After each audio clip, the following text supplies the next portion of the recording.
conductividad de un semiconductor, o bueno, o el tubo fotomultiplicador, que no es un semiconductor, ¿no? Pero este tipo de dispositivos no son dispositivos radiométricos, esos sí detectan fotones individuales. Es decir, la señal que miden es proporcional al número de fotones que llegan.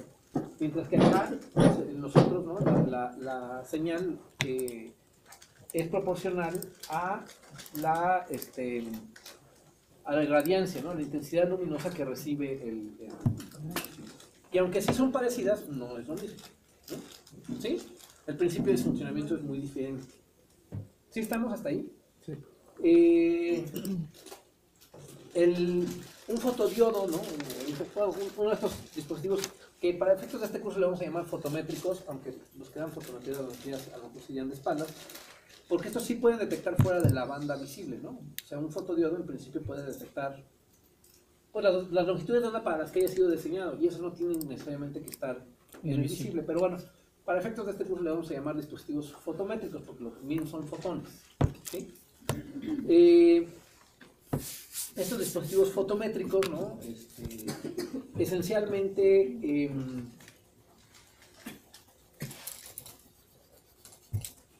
trabajan contando fotones, ¿no? Y pueden medir intensidades mucho más bajas por eso. ¿Sí? ¿Sí estamos? Ahora, estos sí, la señal sí depende del lambda, ¿no? Es decir, una intensidad igual en el rojo y en el azul no es igual, ¿verdad? O sea, no me da la misma lectura en un fotodiodo o en un fototransistor o en un tubo fotomultiplicador. ¿Por qué? Porque la misma intensidad en rojo y en azul conlleva un número distinto de fotones por segundo, ¿sí? Porque los fotones azules llevan cada uno más energía, entonces se requieren menos para generar la misma intensidad luminosa, ¿no? O la misma potencia. ¿Sí estamos? Bueno, pues los fotones tienen dimensiones. ¿Los fotones tienen dimensiones? Es una pregunta de estas fundamentales de la mecánica cuántica que a veces ha sido un poco abandonada tal vez, ¿no? Para efectos prácticos podemos pensar que el fotón tiene las dimensiones de su longitud de onda, ¿no? De ese orden. Es decir, un fotón, si yo pongo, digamos, agujeros más pequeños que la longitud de onda, un fotón en principio no pasa, ¿no? Entonces en ese sentido es como si pongo una puerta muy pequeñita y si estoy muy gordo, pues no pasa. Entonces, digamos, el fotón para esos efectos tendría como el tamaño de la longitud de onda. ¿Sí? En realidad es una pregunta más de los fundamentos de la mecánica cuántica, ¿no? Si pensamos en el campo electromagnético como una onda, pues sí, su tamaño debe ser como del orden de una longitud de onda. Si lo pensamos como una partícula, pues una partícula en principio es puntual, ¿no? Entonces esa dimensión es cero, el tamaño es cero, ¿no? Entonces, digamos, es una de esas preguntas que no tiene una respuesta clara, ¿no? ¿Un fotón puede tunelar? ¿Un fotón puede tunelar? Sí.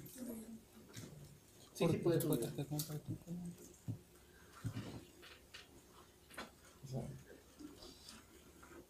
Tenemos todavía que pensar qué quiere decir una barrera de potencial para un fotón, pero digamos, si eso estuviera resuelto, ¿no? En principio puede tunelar, sí, claro. El campo evanescente, lo que se llama el campo evanescente esencialmente es eso, son fotones que tunelean, una barrera que no deberían pasar, clásicamente. Fotones, pero no importa. Es que si tenemos una barrera de fotón, bueno, un pozo doble de potencial, Sí. se puede hablar de encerrar un fotón en uno de los en un pozo, ¿cierto? Bueno, tú lo puedes colocar en un pozo. Coloco el fotón ahí en el pozo. Sí. Cuando yo coloco una partícula en un pozo de potencial, al cabo de mucho tiempo la densidad de probabilidad se va hacia el otro lado. Sí. ¿Ok? Y queda como casi 50-50. Con un fotón pasaría lo mismo, porque si usted me habla de onda evanescente, y no sé si la onda evanescente, o sea, si cuando transcurra mucho tiempo, digamos que Sí, la en densidad de principio cosas... Sí, o sea, la pregunta es cómo crear un pozo de potencial para fotones, ¿no? Un pozo de potencial para electrones, ya dijimos cómo, ¿no? Haciendo estas capas o cosas de ese estilo. Para fotones tenemos que pensar bien cómo cómo funcionaría eso, pero en principio sí. ¿Sale? Entonces, Entonces, una cavidad negra, una cavidad negra. Una cavidad negra típicamente es absorbente, ¿no? El fotón se va a perder en algún momento. En cuanto llega a alguna pared, se absorbe y desaparece. una cavidad negra que adentro tiene las paredes que reflejan el 100%. El fotón puede escapar. Eso sería más parecido a un pozo de potencial cuadrado, digamos. Entonces el fotón puede en algún momento escapar de ahí por tunelamiento. Claro, sí, depende de las barreras que pongas, ¿no? O sea, si tú pones una barrera reflejante, vamos a pensar de oro, Ujú, ¿sí? De 1 nanómetro de espesor, ujú. ¿sí?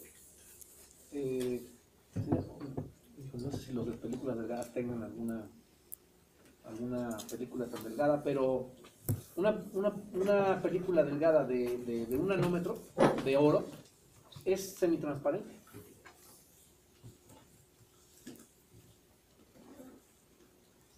Si le pones 200 nanómetros, ya no es transparente. ¿Por qué? Porque ahí ya la probabilidad de que se pase un fotón es bajísima. Pero se puede pasar. Sí puede pasar, pero ya es bajísimo. ¿Sí? Entonces, si tú modulas el ancho de la barrera, ¿no? Existe probabilidad de que pase. ¿Cómo es el mecanismo de escape o de tunelamiento de un fotón en una barrera de potencial de 1 nanómetro?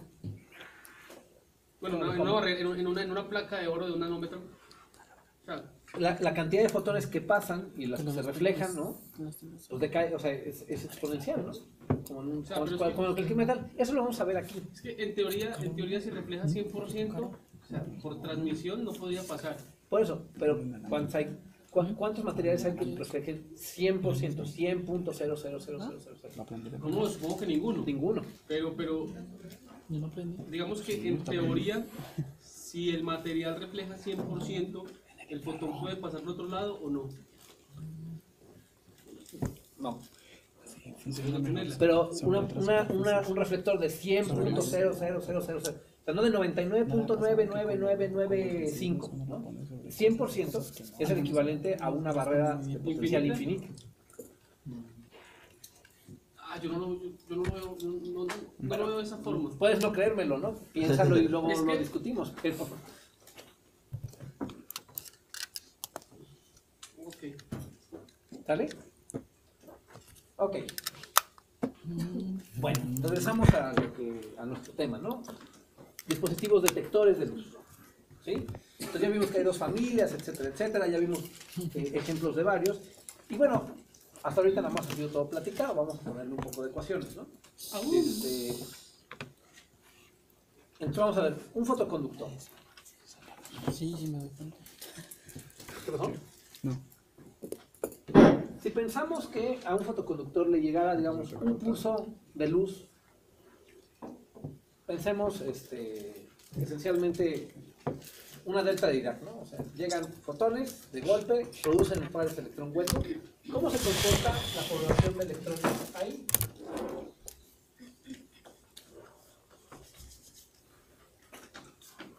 ¿Un fotodetector? Sí, en un fotoconductor, por ejemplo, en un trozo de semiconductor, nada más. Ahorita olvídense de poner punturas y todo. ¿Cómo la pregunta? Llega, mandamos un pulso de luz muy, muy corto, Ajá. ¿no? Y llega al fotoconductor, se generan pares de electrón hueco. Ujú. ¿Qué le pasa a esos pares de electrón hueco?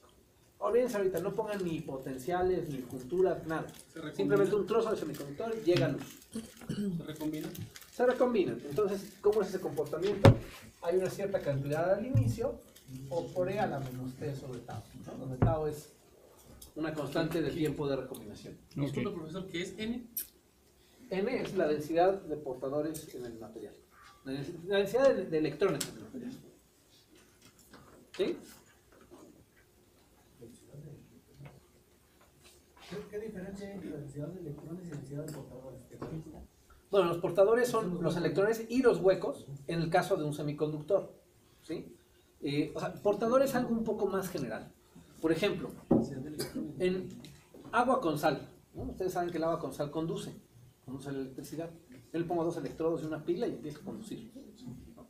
Y pasan electrólisis y otras cosas, pero de entrada conduce. Ya olvídense de la química, ¿no? Conduce. ¿Cuáles son los portadores de carga? Es decir, ¿cuáles son las partículas que llevan la electricidad de un lado a otro? En el caso de un semiconductor o de un metal, bueno, en un metal son electrones, ¿no? En un semiconductor hay electrones y huecos. Ajá. En una solución Iones. son iones, ¿sí? Son iones de cloro, de sodio, en fin. Los portadores de carga pueden ser moléculas completas. Los portadores de carga pueden ser moléculas completas, en principio. Ionizadas, ¿no? Tienen que estar ionizadas, ¿no? Entonces, pero bueno, para efectos prácticos, portadores aquí se refiere a electrones y huecos, ¿no? En este caso solo electrones. En este caso estamos pensando solo en los electrones, pero los huecos pues, siguen lo mismo, ¿no? Porque los electrones se recombinan con huecos. Entonces, si se recombina uno de un electrón, pues es porque también un hueco desapareció por ahí. ¿Cierto? Ok. Sale. Tenemos la derivada de n respecto a t. ¿Cuánto vale eso aquí? Pues vale 1 sobre tau. Le quitamos el signo negativo porque no nos interesa el signo. ¿Por qué? N0 e a la menos p sobre tau. No le puse ¿Cierto? valor absoluto. Ujú. Eso es igual a 1 sobre tau n De t. T. ¿Cierto? ¿Y por qué no interesa ahí el signo?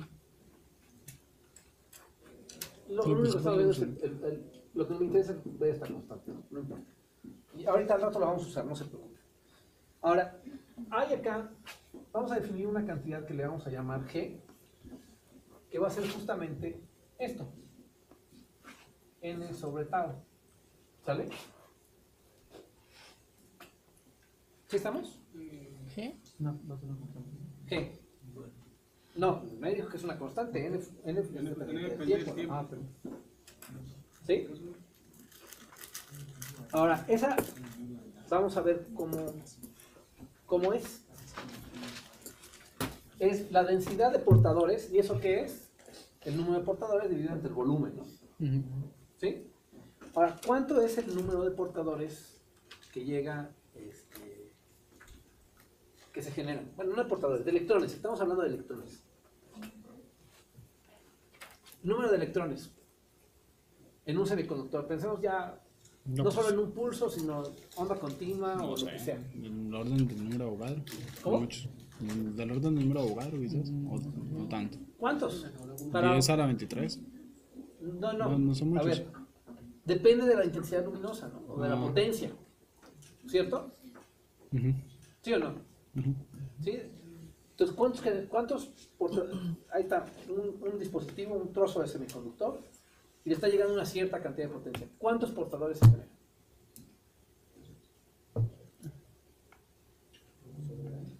¿Cómo? Habría que hacer un cociente. Flujo sobre el área. No, el flujo, ¿no? Es esencialmente el flujo. Ujú. Sí, sí, claro. ¿No? O sea, en principio, si No, fuera, alerta. todo fuera ideal, cada No, fotón alerta, debería generar sí. un electrón, ¿no? Cada fotón que llega debería generar un Sí. electrón. Ah, Ahorita tomamos en cuenta digamos, las correcciones a esa, Profe, a asumir que todo fuera ideal, ¿no? Ah, es que me perdí. Usted dijo que había luz incidiendo sobre qué. Sobre un semiconductor. Lo que estamos viendo es la eficiencia en un fotoconductor, ¿no? Es un trozo de selenio, silicio, lo que tú quieras. Sí. Un trozo de semiconductor, llega luz, fotones, ¿no? Y ahora la pregunta es, ¿cuánto es N? La densidad de electrones en el material. Si están llegando cierta cantidad de fotones, una potencia óptica, la que sea. Un miliwatt, un watt, lo que sea, no importa. Eso la potencia entre H y nu. La potencia entre H me da el número de portadores que llegan por segundo, ¿cierto? ujú. ¿Sí? ¿Sí o no? ¿Sí? Entonces, es la potencia óptica Es el número de qué. entre H nu, ¿sí? Eso me da el número de fotones que llegan, ¿no? Por unidad de tiempo sería. Por unidad de tiempo, Ujú. ¿sí? ¿Sí estamos? Pero igual, aquí estamos viendo, bueno, ahorita llegamos ahí, ¿sí? Por unidad de tiempo. ¿Sí estamos? Luego eso dividido entre el volumen, ¿no? Entonces, si tengo que el trozo de mi dispositivo semiconductor, ¿no? Tiene potencia, tiene dimensiones W, L, D. Entonces sería entre W por L por D, ¿no? Doctor, ¿cuál es la diferencia entre el tiempo y tau? Tau es la constante de recombinación. Entonces, es el tiempo promedio, digamos, que le toma a un electrón recombinarse. Gracias, doctor. ¿Sí?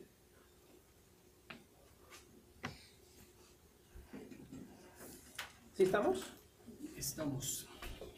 Ahora, les había dicho, o sea, este es en el caso ideal, ¿no? En el caso en que cada fotón se convierta en un electrón. ¿Sí?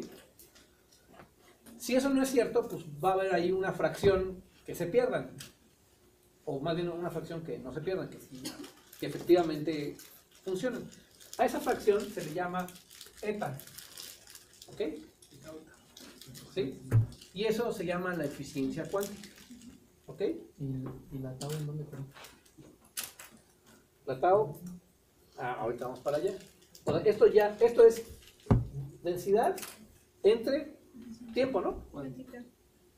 Y esto también es densidad entre tiempo, ¿no? Y la eficiencia cuántica no tiene unidad. Es eso, punto 1, punto 5, punto 8, lo que quieran, pero es un número nada más. ¿Sí estamos? ¿Sí? O sea que Entonces, para que se llegue a una situación de equilibrio, tienen que llegar tantos, bueno, se tienen que generar tantos electrones como los que se recombinan. Esto sería la situación de equilibrio, ¿no? Es decir, con eso podemos calcular la cantidad de portadores que hay dada una cierta cantidad de luz. Pero entonces ahí estamos diciendo que el semiconductor tiene la capacidad de eso, de producir, tiene la capacidad, o sea, en el semiconductor se pueden producir tantos electrones como fotones lleguen. O sea, si yo le No, Por eso. ahí está eta. Eta me toma en cuenta, a lo mejor nada más el 90% de los fotones se volvieron realmente electrones. Exacto. Y los otros se perdieron porque se reflejaron en la superficie, porque a lo mejor, no sé, cualquier cantidad de otras razones. ¿Sí? O sea, todo eso está tomado en cuenta acá. Este número es un punto 8, punto 9, punto 5, ¿no? Depende del material. Y de hecho también va a depender de la longitud de onda, pero no importa, ahorita discutimos eso. Este numerito justamente es el que me dice, bueno, ok, deberían de producirse estos, pero en realidad nada más se producen punto 9 de esos, o punto 8, o punto 13. Eso es lo que se llama la eficiencia cuántica. Es la eficiencia para convertir un fotón en un electrón. Pues no sé, o sea, es que estoy razonando de otra manera porque vamos a suponer que tenemos un semiconductor Ajá. que puede, o sea, que lo máximo de electrones que se pueden producir en él son 10. No, a ver, pero ¿por qué eso no? O sea, no hay O nada. sea, Eso solamente sería si tu semiconductor es de 10 átomos, ¿verdad? exacto. O sea, No, pero no, aquí estamos hablando de cantidades macroscópicas. O sea, estamos hablando de dispositivos reales. bueno, pongámosle 1.000.000 más. Hacer un cristal de 1.000.000 de átomos está difícil, ¿no? Bueno, N. Estamos hablando de N. el número, del orden del número de Avogadro otra vez. Bueno, entonces No, un N. dispositivo real tiene 10 a la Bueno, entonces pongámosle 10 a la 10 a la 23. 20 y tantos en adelante, ¿no? Ok, pues se pueden producir 10 a la 23. Sí, Sí, ok. Y si yo le mando un NAS, ¿cierto? Luz, sí. con 10 a la 60 fotones. Lo más probable es que le hagas un agujero al dispositivo y a lo que está atrás del dispositivo y al planeta entero. O sea, échale cuentas, ¿no? O sea, lo que estamos diciendo es que siempre, número, ok, lo que estamos diciendo es que siempre, esa era mi pregunta inicial, Sí. siempre el semiconductor, independientemente de la luz que le llegue, siempre va a tener la capacidad de producir los electrones que... A ver, No se no necesita. nos estamos yendo a casos extremos donde sí, concentro toda la luz que genera el sol en un No, es que fotodiodo de este mi tamaño. intención tampoco es irme a los extremos, por eso No, mi es que intención lo que estás diciendo sí está pero es porque extremo. porque no comprendía las dimensiones del problema. ¿Cuánto es un watt? ¿Cuántos fotones es eso? Un watt Para tener una idea, ¿no? entre H, ¿no? Un watt entre H en 1. Ok, son muchos. O sea, es que Esa es la esos son- 34. ¿Sí? Ajá. Ahora, ¿cuánto es la tasa de recombinación en un semiconductor típico? Anda de un de un nanosegundo ya es largo, ¿no? Ok. O sea, andan de cientos de segundos a poquitos nanosegundos. Son Ok. raros los que tienen recombinaciones más largas. Ya comprendo, o sea, lo que pasa es que independientemente del semiconductor que yo tenga, siempre va a tener la capacidad de producir cuantos electrones se pueda, dependiendo, o sea, independientemente de la cantidad de fotones que... O sea, que estamos lleguen. pensando en ese caso, Ok, que es el caso realista para casi todo, ¿no? ok. No, Siempre puedo agarrar un haz láser y meterle a un fotodiodo de los más chiquitos, ¿no? Una cantidad que no va a poder manejar, bueno, ok, pero ahí ya estamos saliendo, digamos, de los regímenes razonables de operación de un dispositivo. Ah, ok. Aquí estamos hablando de un Es que dispositivo realista. No estaba, o sea, no tenía en cuenta o no sabía las dimensiones Ok. de eso. O sea, pensé en ese caso de un láser y un fotodiodo chiquitito, Sí. pues entonces ya no se va a cumplir esa ecuación. Sí, no, esto, pero aquí estamos pensando de nuevo, ¿no? O sea, que todo está Sí. en el régimen donde todas las cosas funcionan todavía bien, digamos, ¿no? Ok. ¿Sí? ¿Sale? Yo entiendo ¿Qué? que representan los portadores de carga. Digo, los portadores. ¿Qué representa? A ver, ya no entendí. Ahora, yo no entendí tu pregunta. O sea, ¿quiénes son los portadores generados? Electrones y huecos. Ahora estamos tomando en cuenta nada más los electrones. ¿Sí? Los huecos hacen o sea, en un fotoconductor así sencillito, hacen exactamente lo mismo en espejo, digamos.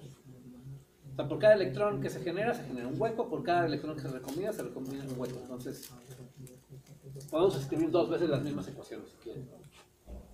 Pero no tiene sentido. ¿Sí? Ok. A ver. Ahora, la corriente que va a haber en el semiconductor, ¿no? O sea, va a estar dada por qué. Se va a llamar IP. Va a ser sigma por el campo eléctrico, ¿sí? Donde sigma es la conductividad del material, por el campo eléctrico, por W por D, ¿cierto? ¿Sí? Donde D es la dirección en la que se está moviendo la corriente.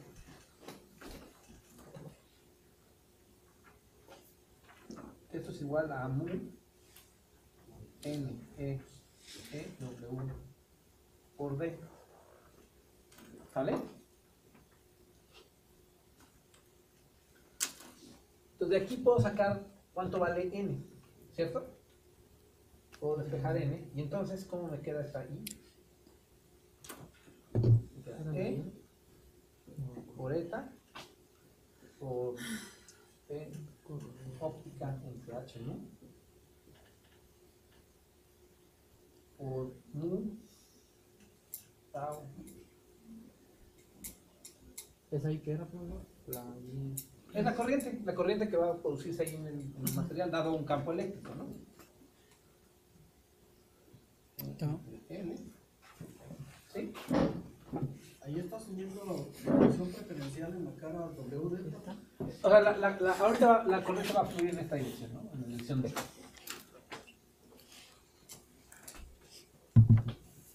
¿Sí estamos? En la tau, doc, ahí,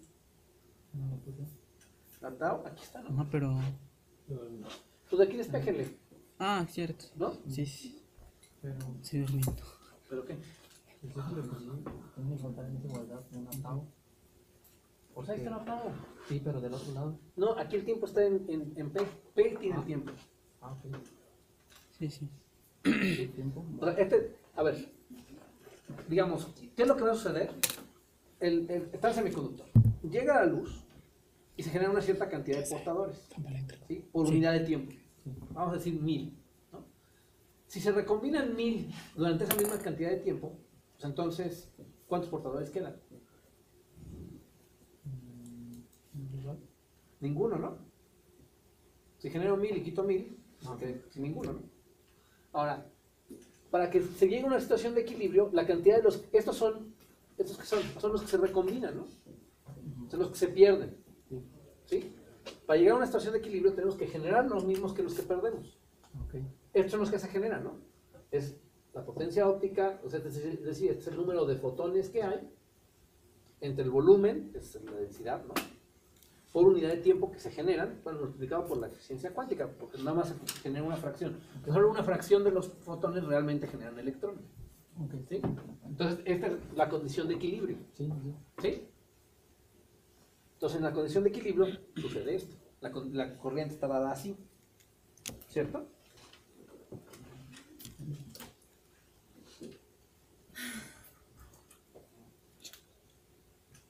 ¿Sí estamos hasta ahí? No. En la última expresión, profe, ¿es E la carga del electrón o es una exponencial elevado a la delta? Esta es la carga del electrón. Es E por eta, por la potencia aplicada entre H en U, por mu, que es la movilidad en el semiconductor, por tau, por E entre S. ¿Sí estamos? Ahora aquí definimos otra cosa, una cosa que le vamos a llamar la fotocorriente primaria, IPH. Esta es definición, ¿eh? Así es.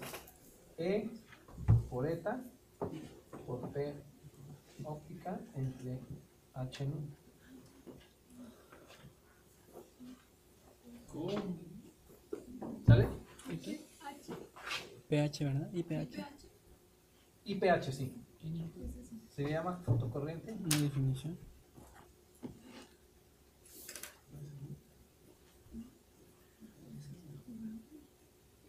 Fotocorriente primaria, ¿ok? Así se le llama a ese numerito. ¿Sale? A ver, ¿qué sería la fotocorriente primaria? Mm.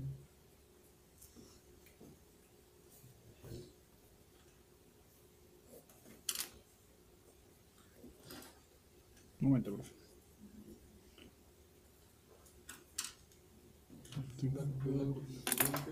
Si solamente está tomando en cuenta la luz que llega. Exacto. ¿Sí? O sea, es la corriente generada nada más, así como que por cada fotón que llega, tomando en cuenta la eficiencia cuántica, eso sí, ¿no? Se genera un electrón, digamos, ya de corriente entre los electrodos, ¿no? Cierto. La recombinación no cuenta. O sea, si llega un fotón y ese fotón, digamos, con eficiencia cuántica genera un electrón, entonces ese electrón genera corriente hasta los electrones, digamos, no se pierde, no se recombina en ningún momento. ¿Sí estamos? Sería como el mejor de los casos, digamos, ¿no? ¿Por qué está la eficiencia cuántica ahí metida? Pues lo que yo la quise definir así. Entonces, si un fotón llega a generar un electrón, ese electrón tiene que llegar hasta el contacto. Eso sería la fotocorriente primaria. Sería el mejor de los casos, tomando en cuenta la eficiencia cuántica. Yo no hablaría de un fotón. Es que no se puede hablar de un solo fotón porque está la eficiencia cuántica. No. Lo que estoy diciendo es si el fotón genera un electrón, ese electrón llega hasta el contacto. Okay. O sea, ya no se pierde por recombinación. ¿Sí? ¿Qué me pasa? O sea, la eficiencia cuántica es la eficiencia de conversión de fotones a electrones. Ujú. ¿Sí? Esta sería, digamos, el mejor de los casos. Tomando en cuenta esa eficiencia de conversión, ese sería el mejor de los casos, ¿no? En el que, digamos, la recombinación no pintaría. ¿Sí? ¿Sí estamos?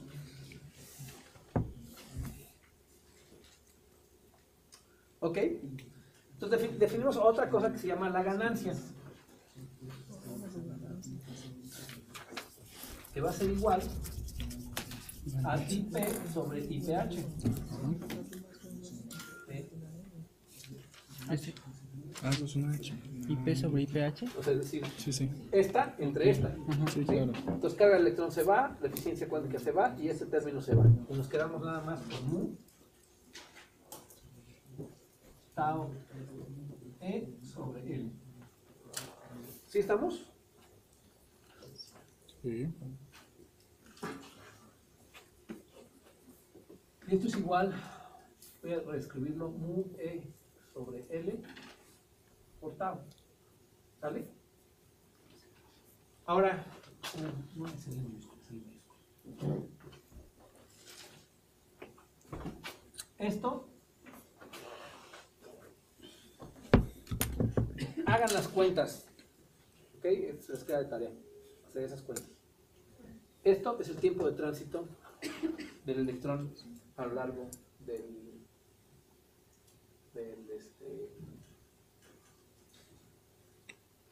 semiconductor. ¿Ok? Eso tiene unidades de tiempo. Sí, eso tiene unidades de tiempo. Veamos. Tiene unidades de 1 entre tiempo en realidad. Ah, ok.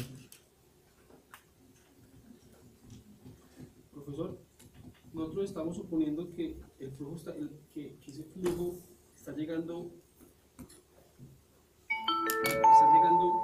en dirección D, ¿verdad? Pero no, es en la dirección L. Ok. Sí, no, es en la dirección L. Perdón.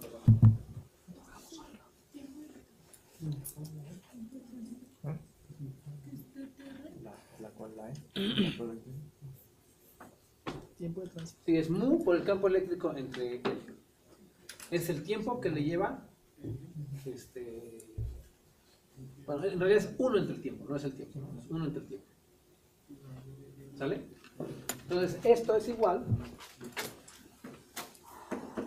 tau entre TR. Tau entre el tiempo de tránsito. ¿Sí estamos? ¿Es lo que quiere decir? Que esta cosa que llamamos ganancia, ¿no? Es mayor que 1 si la tau es mayor que el tiempo de tránsito y es menor que 1 si la tau es menor que el tiempo de tránsito. ¿Sí? Si la tau. El tau. Tau es el tiempo de Tiempo de recombinación. recombinación. Y el otro Entonces, otra tiempo de vez, tránsito. si el tiempo de recombinación es mayor. Perdón, Digo, es una definición, pues. así. es mayor Sí, que 1, ¿sí qué, sí, perdón? claro. Si tau. Pues si tau es mayor que Si t. tau Si tau es mayor que T. t, pues esto es mayor que 1. Si tau es menor que t, pues entonces es menor que 1. Entonces, ¿puede darme la definición de lo que es la movilidad? Ese es el tipo de cosas que ya tienen que saber a estas alturas. Sí, pues, la verdad, yo La no me movilidad es una medida de qué tan móviles son los portadores dentro del material.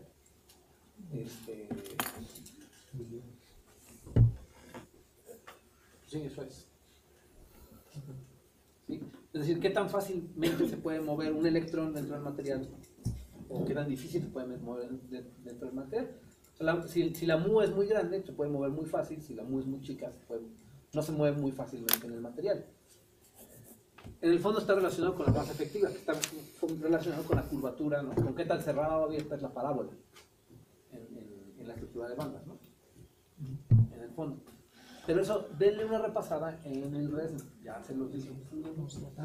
Tomo 2 del Resnick, ahí está todo eso. ¿Sale?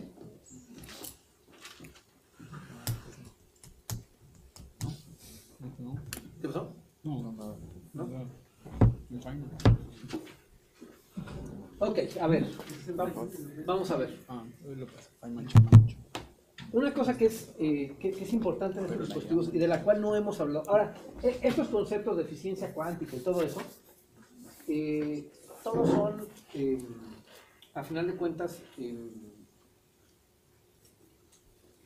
universales, digamos, para todos los dispositivos fotométricos, ¿no? Es decir, para el tubo fotomultiplicador, para los fotoresistencias, para etcétera, etcétera. Todos estos conceptos son más o menos generales. Aquí lo decimos nada más para un trozo de semiconductor, pero en realidad, si piensan un fotodiodo, la eficiencia cuántica va a ser lo mismo, es decir, cuántos de los fotones que llegaron realmente se convirtieron en electrones, ¿no? En fin, todas estas cosas son transferibles entre todos los dispositivos. ¿Sí? ¿Sí estamos hasta ahí? Igual en un tubo fotomultiplicador, ¿no? También. O sea, cuántos fotones de los que llegan a la primera placa realmente se convierten en electrones, en fin. Todo eso, ¿sale? ¿Sí? A ver, vamos a ver. Ahora. ¿Cómo definiríamos realmente la eficiencia cuántica? Porque hasta aquí la introduje, ¿no? Dije, pues esto les mide esto, pero en realidad no tenemos una expresión para la eficiencia cuántica. ¿Cuál sería la expresión de la eficiencia cuántica? Sería como un cociente entre fotones y número de electrones. Tendría que ser como un cociente entre corriente medida en, digamos, el número de electrones por segundo y flujo de fotones, correcto. fotones por segundo. Sí. Sí. yo estaba pensando, bueno, medimos al final el número de electrones que tenemos y Sí, mejor al calculamos revés. cuántos, Sí, sí. cuántos Me pasó. fotones pudieron, cuántos, hacemos como lo inverso, mirar a cuántos fotones equivalen ese número de electrones y luego hacer un cociente entre los electrones que entraron y los que salieron. Exactamente. Pues vamos a hacerlo, ¿no? ¿Cuánto sería el número de electrones que hay por segundo? Pues sería la corriente, ¿no? Sí. Que es el número de electrones por segundo dividido entre la carga de electrones. Ese sería el número de electrones, Correcto. ¿no? Sería. Pues eso sería el número de electrones. Así. Entonces, ¿O no la le falta cantidad un de tiempo? carga por unidad de tiempo dividida entre la carga de cada partícula, pues dice el La número de carga partículas por unidad de tiempo. Por ¿no? unidad de tiempo, exacto. ¿Sí? Y luego eso dividido entre el flujo. Voy a poner aquí el flujo, que sería la potencia óptica entre H nu. Ajá. Y bueno, hay que dividirlo entre eso, ¿no? Claro. ¿Sí estamos? Ujú. Eso sería la eficiencia cuántica. Y de nuevo, esta es una expresión que es trasladable entre todos los dispositivos que platicamos hace rato. Ok. ¿Sí? Entonces, ¿Qué onda? la potencia óptica sería, por ejemplo, ya en la práctica, pues, la que viene en la fuente, la que utiliza la fuente. 15 watts, al fotodiodo le están llegando un watt, 15 watts, un miliwatt, eso es. Y la corriente en la que se mide. Y la corriente, pues, le pones un ohmómetro, un amperímetro, ¿no? Y pues pasa un miliwatt, un miliamper, un amper, no sé, lo que sea, ¿no? ¿Sí estamos? ¿Sí? ¿Vamos hasta ahí? Entonces, si dan cuenta, en realidad es corriente entre la potencia óptica y luego unas constantes que tienen que introducir ahí, ¿no? Que sería H nu y E, ¿no? Que tienen que ver con la energía del fotón y la carga del electrón. Y en ese cociente ya se van ya no queda en función del tiempo, porque el tiempo de uno se va con el tiempo del otro, o eso también queda una eficiencia en No, aquí función. no hay tiempo, ¿no? O sea, aquí, No, porque bueno, dijimos que ese sí, pero el otro también. este es Entonces por los unidad dos de se. tiempo, por unidad de tiempo, claro. Ah, ok. Entonces se unen. ¿Sí? No, la corriente. Ujú. Y su IP. Dice Ah, IP. IP, tienes toda la razón. Porque ahí se ve raro. ¿Sale? ¿Sí estamos? Sí, o sea, claro lo que quiere decir eso. ¿Sí? Very nice. Ok, ahora, rápidamente nada más para hacer mención de unas cosas que no dije en los diodos, ¿no? En los fotodiodos. Los fotodiodos tienen esta parte muy importante de que, supongan que quieren sensar un pulso de luz muy corto, donde muy corto a lo mejor no es ultra rápido, ¿no? O sea, pero pensemos en un Q-switch, 10 nanosegundos, y le quieren medir su longitud, bueno, no su longitud, su duración temporal, ¿no? Claro. ¿Cómo lo hacen? Entonces, si yo tengo un flash que avienta flashazos de un segundo, ¿no? De duración, Por ejemplo. pues eso, yo pongo un fotodiodo enfrente, ¿no? Lo pongo en un osciloscopio y veo, pues mira, un segundo, ¿no? Sí, claro. Si es de un milisegundo, pues probablemente También hay con los no hay osciloscopios. problema, ¿no? Si es de un microsegundo, pues también, quién sabe, ¿no? Bien, como el osciloscopio, pues. Si es de 10 nanosegundos, bueno, pues necesita un osciloscopio muy bueno. Pero ahí la pregunta ya también es si su fotodetector, ¿no? Su fotoresistencia, su fotodiodo, lo que quieran usar, ¿no? Es suficientemente rápido. Ujú. ¿Sí? Es decir, ahí esto ya empieza a jugar. Porque si esta recombinación es muy lenta, ¿no? Los portadores van a estar ahí por un buen rato. Entonces, a menos de que los portadores se separen y lleguen hasta los contactos, ¿no? O sea, es decir, que los saquemos del dispositivo, pues la corriente va a permanecer por mucho tiempo, probablemente más tiempo de lo que dura el pulso óptico, ¿no?